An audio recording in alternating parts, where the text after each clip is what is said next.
el engaño en la guerra es tan antiguo como la guerra misma. Desde el caballo de Troya hasta los disfraces en el campo de batalla. La manipulación ha sido siempre una herramienta clave para dominar al enemigo.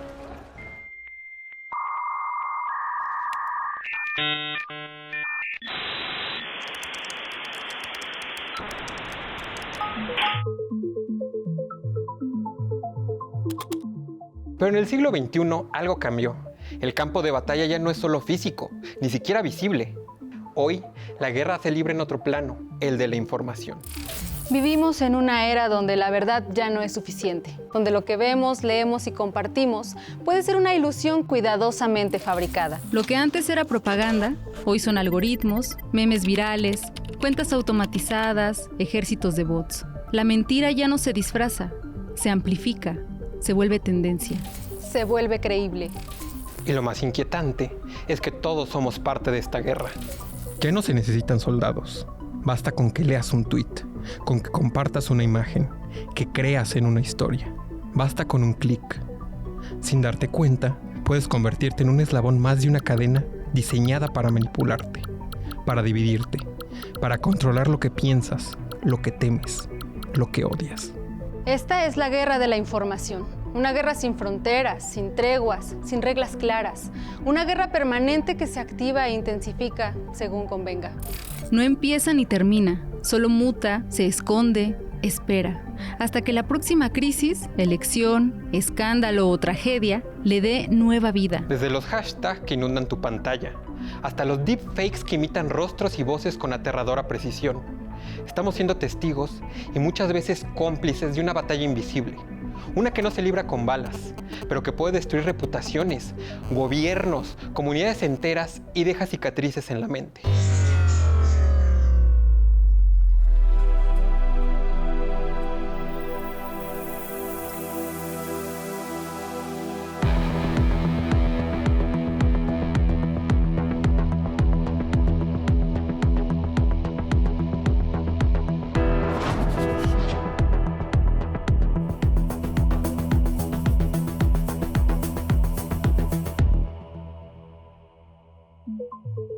Desde Irak hasta Ucrania, pasando por Estonia y Palestina, hoy la guerra no se libra con balas. También se combate aquí, en la mente de las personas. Una guerra que se vale de algoritmos, silicio y falsedad. La guerra de la desinformación sucede en tiempo real, en este momento, en todo el mundo. Y nos afecta de distintas formas, desde campañas de odio hasta violencia real, elecciones manipuladas, miedo fabricado. ¿Cuándo comenzó esto realmente, Ernesto? Podemos decir, Ivonne, que el caso inaugural de la digitalización del engaño fue cuando Estados Unidos inventó que Irak tenía armas nucleares. I'm going to show you a small part of a chemical complex called Al-Musaid, and the Iraqis themselves argue that they are really to produce the rocket bodies for a conventional weapon, a multiple rocket launcher.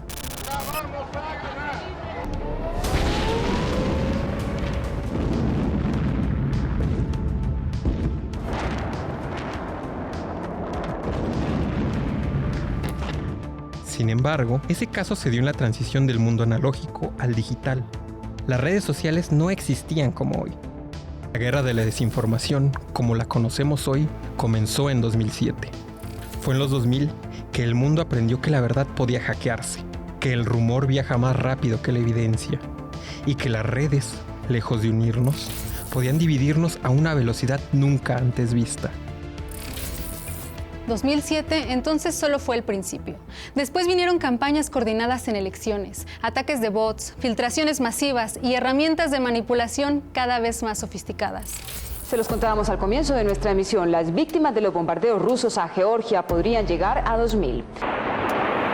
Pero los reportes independientes hablan de más de 2.000 muertos, en su mayoría civiles. Que fueron los georgianos los que atacaron a los rusos, que este es el escenario que se temía si Rusia reconocía Donetsk y Lugansk y los ucranianos decidían... Escuchen, solo quiero señalarles esta cuestión de las víctimas. Quiero decir, ¿cuáles son las obligaciones de Israel ahora? Primero, como potencia ocupante. Segundo, como potencia de incursión que lucha contra la población civil. La ONU dice que docenas de civiles han muerto hasta ahora. ¿Cuál es la obligación de Israel de proteger a esos civiles?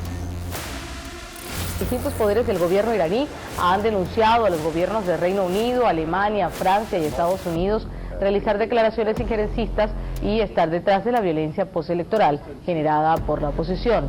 También se señaló a la ONU por intromisión en los asuntos internos del país.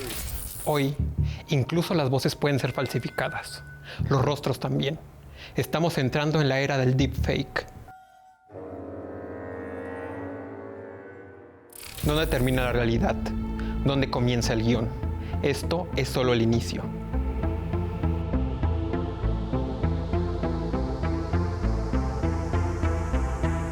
En abril de 2007, el gobierno estonio decidió reubicar una estatua soviética en Tallin, el soldado de bronce. El gesto desató protestas de la minoría rusoparlante.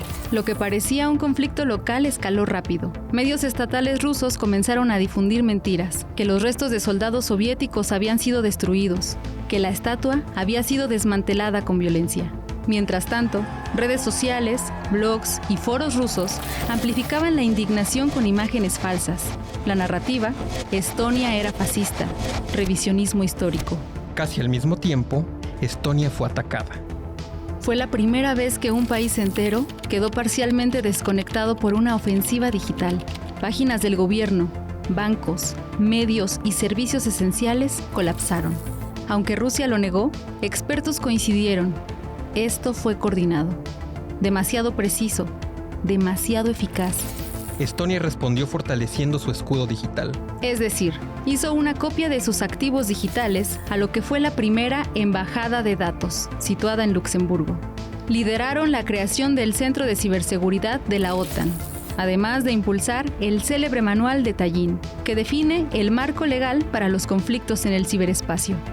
Un año después, Georgia vivió una versión aún más brutal de esta guerra híbrida. Previo a la invasión rusa en las regiones separatistas de Osetia del Sur y Abjasia, comenzó una ofensiva mediática. Sitios del gobierno, medios y bancos fueron hackeados o desactivados. En su lugar, montajes grotescos. El presidente Saakashvili fusionado con simbología nazi. Y en redes, información inflada, falsas cifras de masacres. Algunos reportes hablaban de 2.000 civiles muertos. Un número que posteriormente la propia Fiscalía rusa reduciría a menos de 200. La estrategia era clara: justificar la intervención y frenar cualquier respuesta internacional. Si bien el 2007 marcó el punto de masificación y refinamiento de las guerras de la información en entornos digitales, la década posterior fue el momento en el que este fenómeno se convirtió en una tendencia mundial, el cual se extendió a otros continentes.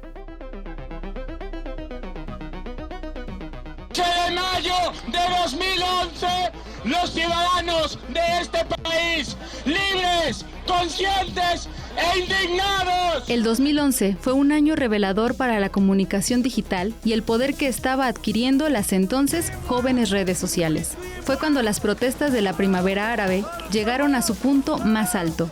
Países como Túnez, Egipto y Libia estallaron, y Twitter alcanzó un nivel de uso masivo en el mundo árabe. La primavera árabe, de 2010 a 2012, fue un conjunto de levantamientos populares en países como Túnez, Egipto, Libia, Siria y Bahrein.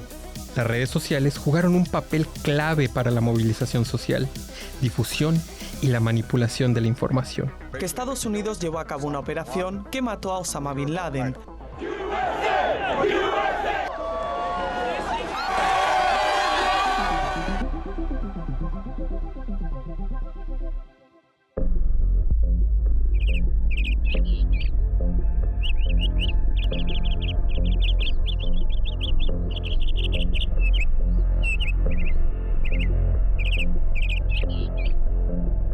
Vivimos en una era donde la verdad puede ser comprada, la mentira disfrazada de certeza y la información convertida en un arma. Todo al mismo tiempo. ¿Manipulación? ¿Desde qué frentes? Desde todos, regímenes autoritarios, actores internacionales, grupos opositores. En Egipto y Siria se usaron cuentas falsas para atacar activistas y confundir a la población. Cuando eso no fue suficiente, el régimen egipcio cortó el internet por completo.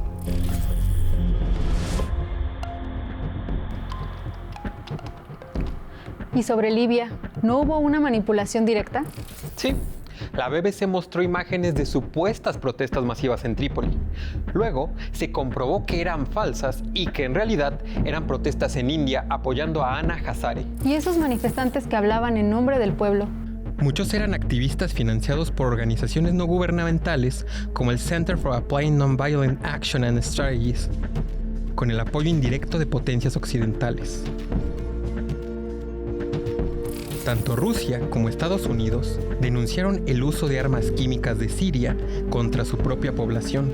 Lo interesante en este caso es que se esforzaron en probar la veracidad de sus denuncias, por lo que presentaron pruebas, testimonios y estudios haciéndolos pasar como fidedignos, lo que complicó llegar a la verdad. Ahora tenemos algunas pruebas de que las armas químicas fueron utilizadas contra la población civil en Siria. Son preliminares y se basan en nuestras operaciones de inteligencia. Sin embargo, el fenómeno de la desinformación no solo ha sucedido entre países, sino también entre grupos étnicos y minorías, algo que puede tener consecuencias catastróficas si no es atendido a tiempo, tal como sucedió en Myanmar. Myanmar está en el sur de Asia. En Occidente se conoció antes como Birmania, mayoría budista. Su minoría musulmana, los rohingyas, históricamente marginados. Entre 2016 y 2018 vivieron una persecución brutal. Más de 700,000 huyeron a Bangladesh, más de 24,000 fueron asesinados. El genocidio no se organizó solo con armas. Se planificó y justificó desde Facebook. Miles de cuentas falsas vinculadas al ejército birmano llamaban al exterminio de la población musulmana. Los algoritmos premiaban el odio y silenciaban a las víctimas. Pero difundieron publicaciones que comparaban a los rohingyas con invasores, terroristas o traficantes de drogas. Páginas con cientos de miles de seguidores llamaron abiertamente al exterminio de esta población, mientras se incentivaban teorías conspirativas sobre una islamización de Myanmar. ¿Por qué Meta no los detuvo? Sí, investigaciones internas filtradas por sus empleados lo comprobaron, pero actuaron tarde. En 2018 admitieron, no hicimos lo suficiente para prevenir el uso de la plataforma para incitar a la violencia. Para entonces, decenas de miles de personas ya habían sido asesinadas o desplazadas. Si la década del 2010 estuvo marcada por volver internacional la guerra de la desinformación, los 2020 se caracterizaban por una guerra de bloques mundiales de la desinformación, en donde no solo se lucha entre bandos, sino que los gobiernos toman por objetivo a su propia población, ya sea con desinformación propia o con estrategias de censura digital. Desde 2014, cuando estalló la crisis en Ucrania, tras el derrocamiento del presidente Yanukovych, la región se convirtió en un laboratorio de desinformación global. La intervención rusa en Crimea y el conflicto armado en el Donbass estuvieron acompañados de campañas masivas de noticias falsas desde múltiples frentes. Берите власть в свои руки. Похоже, нам с вами будет легче договориться, чем с этой шайкой наркоманов и неонацистов. Por un lado, el Kremlin utilizó medios estatales como RT y Sputnik, además de redes sociales, para difundir narrativas que presentaban a los nuevos líderes de Kiev como nazis o agentes de la OTAN, mientras negaban ataques a civiles y se manipulaban cifras de víctimas. Por otro lado, las potencias occidentales y medios como CNN, BBC o Deutsche Welle invisibilizaban las masacres cometidas por batallones ucranianos como Azov, presentándolos como defensores de la libertad, sin matices ni contexto histórico. En la decisión del Senado ruso, les pido que acepten la solicitud para que entren en la Federación Rusa dos nuevos sujetos, la ciudad autónoma de Sebastopol y la República Autónoma de Crimea. Con la invasión a gran escala en 2022, la guerra informativa escaló y se convirtió en una guerra mundial, en donde Occidente adoptó estrategias propias de la guerra de la información. Twitter, Meta y YouTube bloquearon medios rusos, impusieron etiquetas de fuente estatal a contenidos críticos y permitieron una censura informativa sin precedentes.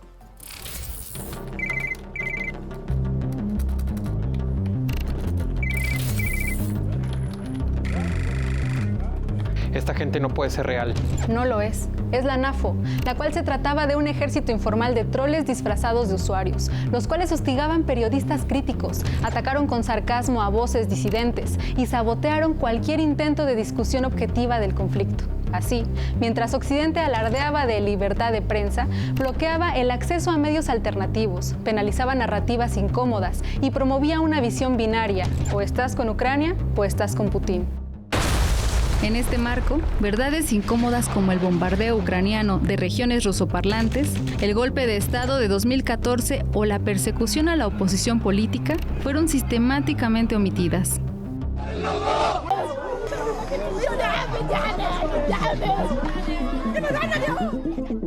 En Gaza, la desinformación justifica crímenes en tiempo real. Y los encubre.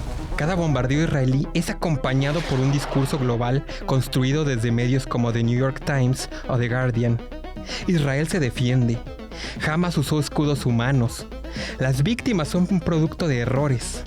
Mientras, plataformas bloquean videos de niños muertos y a cuentas palestinas las etiquetan como contenido sensible por cualquier denuncia visual del genocidio. Meta, X, TikTok.